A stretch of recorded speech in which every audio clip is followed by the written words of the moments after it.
दोस्तों, एक औरत महाकुंभ नहाने प्रयागराज जाती है और वहाँ पर एक नागा साधु होता है। वो उसके बच्चे को देखता है और उसके बच्चे को अपने गोद में लेकर के इतनी तेज़ी से वहाँ से भागता है और वो नागा साधु उस बच्चे को लेकर के अपने तंबू के अंदर भाग जाता है। और जैसे वो औरत उसे देखती है कि वो नागा साधु है, उसके बच्चे को लेकर के तंबू के अंदर भागता हुआ जा रहा है, तो औरत भी उसी नागा साधु के पीछे पीछे भागते हुए उसी तंबू के पीछे जा पहुँचती है और वहाँ तंबू के अंदर जा कर के देखती है कि वहाँ पर जो नागा साधु होते हैं वहाँ पर उसके बच्चे के साथ बैठे होते हैं और वहाँ पर अंदर आग जली हुई होती है और उस तंबू के अंदर कोई नहीं होता है। यह सब देख करके वह जो महिला होती है वो थोड़ा परेशान हो जाती है, परेशान और हैरान हो जाती है, थोड़ा डर सी भी जाती है। और जब वह डर जाते हैं तो नागा साधु से कहते हैं, आप डरो मत, मैं आपका ही जानने वाला हूँ। इतना कहते हैं तो उसके मन में थोड़ा संत्वना पहुँचती है। और आखिर वो नागा साधु उस महिला का कौन था और वह महिला का उस नागा साधु से क्या संबंध था और वह बच्चा उस नागा साधु का कौन था, यह सब जानने के लिए आप हमारे साथ कहानी में आखिर तक बने रहें और वीडियो को लास्ट तक देखें।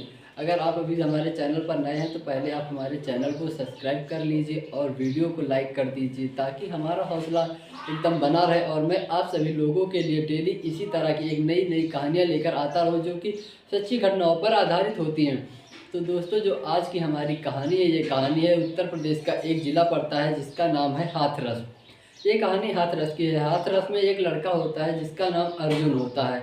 वह अर्जुन नाम का लड़का पढ़ने लिखने में थोड़ा ठीक ठाक होता, फिर काफ़ी पढ़ लिख कर थोड़ा बड़ा हो जाता। बड़ा होने के बाद फिर उसके माता पिता जो होते हैं उसकी शादी करवा देते हैं एक प्रिया नाम की लड़की से। फिर दोनों लोग की शादी हो जाती है। शादी होने के बाद लगभग 1 वर्ष के आसपास का समय दोनों के बीच में एकदम अच्छे से गुजरता है, कोई दिक्कत परेशानी नहीं होती, दोनों आपस में अपनी ज़िंदगी काट रहे होते हैं। लेकिन फिर थोड़े दिन बाद वो जो जहाँ पर अर्जुन रहता था, जो अर्जुन का गांव होता, वहीं पर एक साधु आ जाते हैं और एक या 3-4 साधु आते हैं और वहाँ पर आश्रम बना करके रहने लगते हैं। फिर थोड़ा दिन बीत जाते हैं, तो बीतने के बाद वो जो अर्जुन होता है उसका उस साधुओं के साथ में बैठना उठना थोड़ा ज़्यादा हो जाता है, उनसे लगाव ज़्यादा हो जाता है। फिर वह धीरे धीरे उन साधुओं के पास ही रहने लगता है, वहाँ पर भजन कीर्तन करने लगता है और अपने घर पर आया करता है। यहाँ पर खाना पीना लेके जाके उन साधुओं को भी देता है और खुद वहाँ पर खाता और खुद भी वहीं पर भजन किया करता है। ऐसा ही चलता रहता है काफ़ी दिनों तक, यही क्रिया प्रतिक्रिया चलती रहती है। और उसके बाद उसकी जो घर में होता है थोड़ा बहुत खाने पीने की कमी होने लगती है क्योंकि वो कमाता है नहीं, पैसों की कमी हो जाती है। तो एक दिन उसकी पत्नी जो प्रिया होती है वो उससे कहती है कि आप कमाते नहीं हो और डेली खाना ले जाते हो, साधुओं को खिलाते हो, तो आप थोड़ा कमाइए। बाकी भजन कीर्तन करना अच्छी बात है लेकिन इसके साथ साथ कमाना भी बहुत ज़रूरी है क्योंकि हम लोग को घर भी चलाना है। तो उसका पति जो होता है वो थोड़ा गुस्सैल हो जाता है, तो उसके बाद वहाँ से खाना लेकर और चले जाता है। फिर इसी तरह होने लगता है, फिर थोड़ा थोड़ा तू मैं बढ़ जाती है और उसके बाद उन दोनों में थोड़ा ज़्यादा लड़ाई हो जाती है। एक दिन थोड़ा लड़ाई बढ़ जाती है तो उसके पति जो होता है वो कहता है, तुमको मुझसे अगर परेशानी है तो मैं ये घर छोड़ कर चला जाऊँगा। तो उसकी पत्नी कहती है, मुझे आपसे कोई परेशानी नहीं, मुझे परेशानी बस इस बात की कि आप कमा नहीं रहे हैं तो घर का खर्च सही सलामत नहीं चल पा रहा। मैं जो थोड़ा बहुत कमा के लाती हूँ उसी से खर्च चलता है और उसमें तुम आधे से ज़्यादा साधु लोग को खिला देते हो, तो घर किस तरह चलेगा, आप ही बताइए। तो जो उसका पति होता है वो कहता है, हाँ बात तो सही है, ठीक। उसके बाद लेकिन वो सोचता है, फिर बात मन तो साधुओं में लगा रहता है, वो साधु बनने लगता है। तो वो कहता है, ठीक है मैं अब इस घर को छोड़कर ही चला जाऊँगा। तो उसका पति जो होता है वो बाबा के साथ, जो साधु होते हैं उनके साथ चला जाता है उस घर को छोड़कर, क्योंकि उनका इस वक्त समय तक उनका एक बेटा भी हो जाता है जिस 2 वर्ष की उम्र में होता है। उसके बाद वो अर्जुन उन बाबाओं के साथ छोड़कर अपने घर को चला जाता है और कहाँ चला जाता है कुछ पता नहीं चल पाता है। उसके बाद लगभग थोड़ा समय बीत जाता है, जब वो चला जाता है तो घर वाले काफ़ी परेशान होते हैं, ढूंढते खोजते मिलते हैं। तो उसके बाद पता चलता है कि वो तो एक नागा साधु बन गया है और साधु बनने के बाद वो कहीं पर चला गया, अब पता नहीं वो कहाँ पर चला गया है।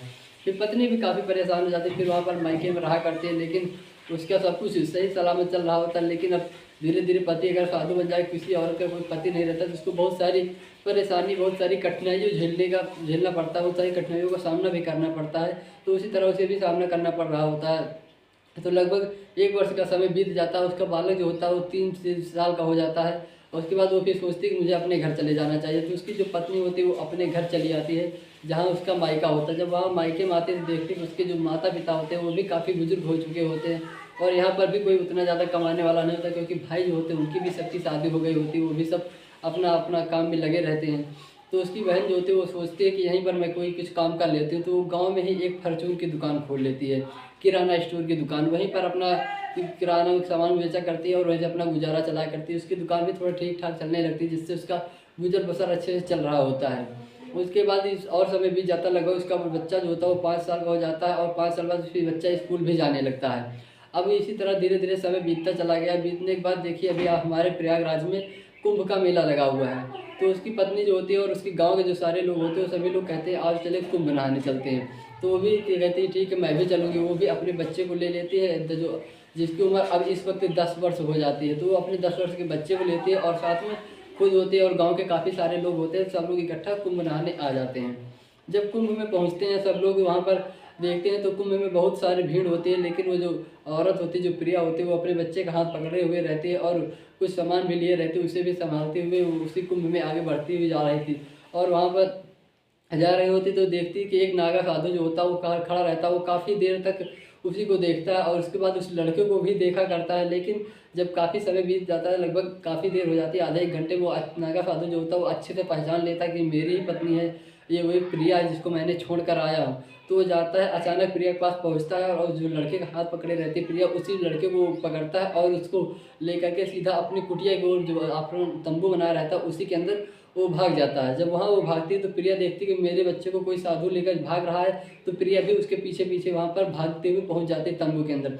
जब तंबू के अंदर प्रिया पहुँचती है तो देखती है वो काफ़ी डर जाती है, घबरा जाती है कि शायद बाबा मेरे बच्चे के साथ कुछ गलत तो नहीं करेगा या कुछ उल्टा सीधा तो नहीं कर सकता है। तो थोड़ा परेशान हो जाती है। लेकिन इतने में जो अर्जुन होता है वो बोलता है कि आप डरिए मत, मैं अर्जुन हूँ आपका पति, जो साधु बन गया हूँ, अब मैं नागा साधु बन गया हूँ।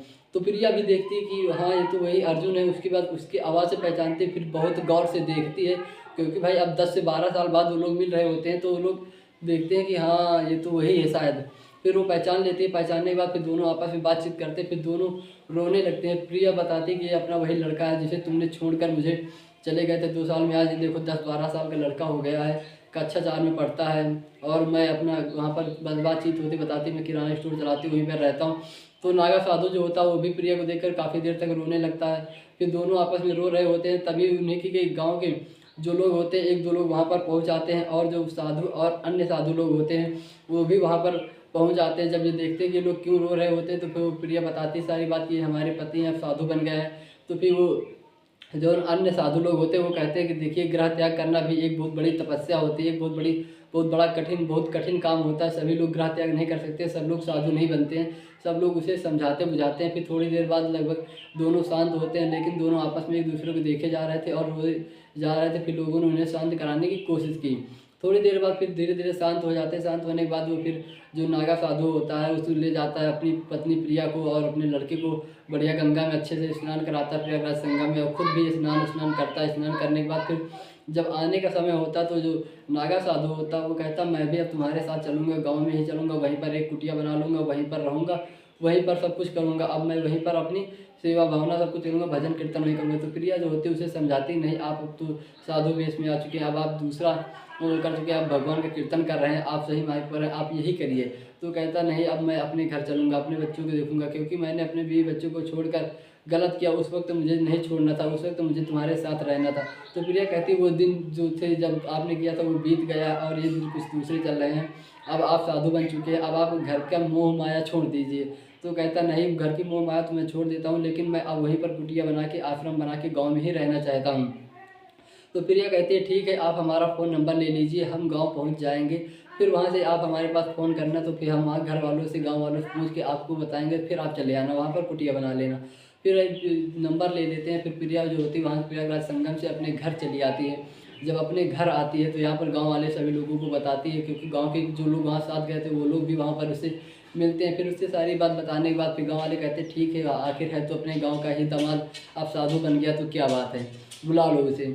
फिर वो उसे प्रिया बुला लेते, फिर वो गांव के बाहर एक कुटिया बना करके वहीं पर रहने लगता है और वहीं पर भगवान का भजन कीर्तन करता रहता है और अपने बीवी और बच्चे को देखता है और उनसे रोज डेली मिला करता है। प्रिया भी यहाँ से खाना वाना बनाकर उसके पास पहुँचा दिया करती है और इसी तरह से वो सभी लोग एक साथ मिलकर रहने लगते हैं। तो ये थी दोस्त आज की कहानी। कैसी लगी आपको इस कहानी में? प्रिया ने कुछ सही किया या गलत किया? नागा साधु ने उस वक्त इसका साथ छोड़ करके सही किया था या फिर गलत किया था? आप अपनी राय कमेंट बॉक्स में ज़रूर बताइए। कमेंट बॉक्स आप सभी लोगों के लिए खुला है। और कैसी लगी आपको हमारी ये कहानी, इसके बारे में आपकी क्या राय है ये भी हमें कमेंट करके ज़रूर बताएं। अगर हमसे कुछ गलतियाँ हो रही हैं, कुछ सुधार करने की ज़रूरत मुझे इस वीडियो में है, तो आप अपनी सलाह और अपनी राय मुझे कमेंट बॉक्स में ज़रूर बता सकते हैं। और बाकी अगर आपको कहानी और वीडियो अच्छा लगा हो तो आप चैनल को सब्सक्राइब कर दें और वीडियो को लाइक कर दीजिए, ताकि हमारा हौसला बढ़ता रहे और आप अपनों का ख्याल रखें, स्वस्थ रहें, मस्त रहें और अच्छे से रहें। मिलते हैं अगले किसी अन्य वीडियो में, तब तक के लिए आप सभी लोगों को जय हिंद, वंदे मातरम।